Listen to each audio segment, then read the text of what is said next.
It is August the 12th. Feel a little better today. Got a little better sleep, maybe. And my girlfriend's coming to see me today. Can't wait. It's going to be great. August 12th, I want to get that reading on the screen for you. Got a haircut you can see. Feel a little different, a little lighter. So here we go. August 12th, reparenting.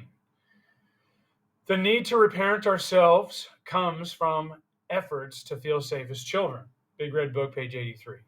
Because of our dysfunctional childhoods, we usually see things differently than others. We don't feel all warm and fuzzy when we see a TV commercial where the salesperson loudly explains, "Come on in, we'll treat you like family." In our minds, that doesn't sound like such a good thing because our families weren't safe. And when we feel compelled to buy a greeting card for a parent, we are grateful we can find something in the humor section rather than choose one that gushes with gratitude. But underneath the humor, there is a deep sadness.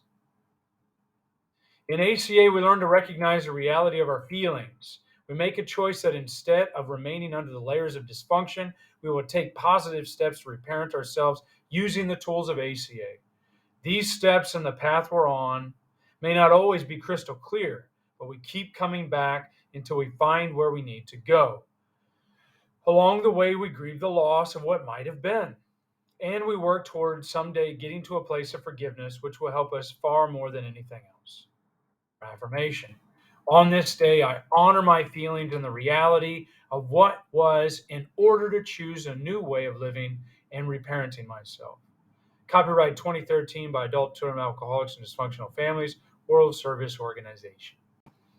I think the piece I can relate to the most in this reading is where it talks about the birthday card or whatever. Oh man, every time I'd go, I would think, all right, I'm going to find something funny because it did cover up what was really going on. I'd buy something for mom, dad, stepdad, whatever, grandma. And under the surface, there was always that acknowledgement, that awareness that this is a fucked up family, this is a fucked up dynamic, but we're just going to kind of make light of it because it's easier than really addressing the issue. Always. I would get a funny card, but then I'd write something really serious in there and really heartfelt, you know. But in all actuality, I probably was maybe, I don't know if I was people pleasing, but some of that was not, it was inappropriate because those people weren't there in the capacity I needed them to be. So actually, I was writing things that were really untrue. Although I was writing it in such a heartfelt way, nobody was going to say, "Oh, yeah, don't write that, Jeff, because it's not true." So I just kept doing it anyway. And I really put a lot of thought and effort into, creating those types of cards. I made my own too. I made my own greeting cards, my own birthday cards, anniversary cards, whatever. I made my own. That was pretty unique. So I got really creative a lot of times in those situations. That's when I was sober, probably a couple years sober. I got sober back in 2014. I had a couple years at that time. And, of course, then I'd gone back out. And, here I am almost 3 years again, Lord willing, in about a month and a half. So we'll see. One day at a time. But this topic of reparenting is crucial because this is the solution. We have to find our inner loving parent that is there to love us back to life and help us restore that sense of lost self-love or self-love deficit because we have a core of toxic shame. So that's what we're moving towards. What else does it talk about in this reading? It talks about recognize the reality of our feelings. Yeah, so going deep down in, underneath the humor is a great sense of pain and loss. We have to recognize that's there.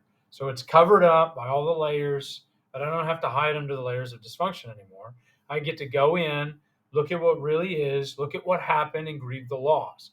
And this is a very, very painful process. So I get to honor those feelings, think about what may have been, let it wash over me, cry about it, hopefully, if I can muster the courage to cry without fear of others hearing me. See, I had that fear because when I was a kid, if I cried, my mom would hear me. I'll give you something to cry about. like John Bradshaw says, in his Homecoming. I'll give you something to cry about. You don't have anything to cry about.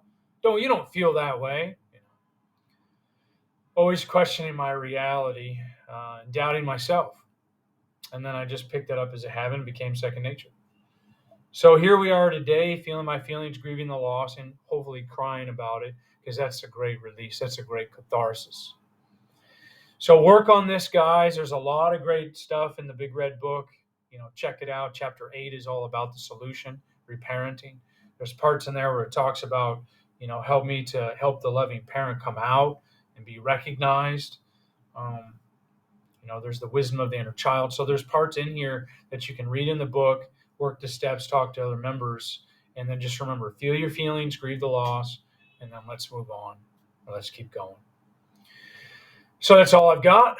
All right. You guys have a good time. And, I got the haircut and all that. So here we are. It's a new day, and I'm going to move forward today, just like you guys. We'll talk to you later. Bye.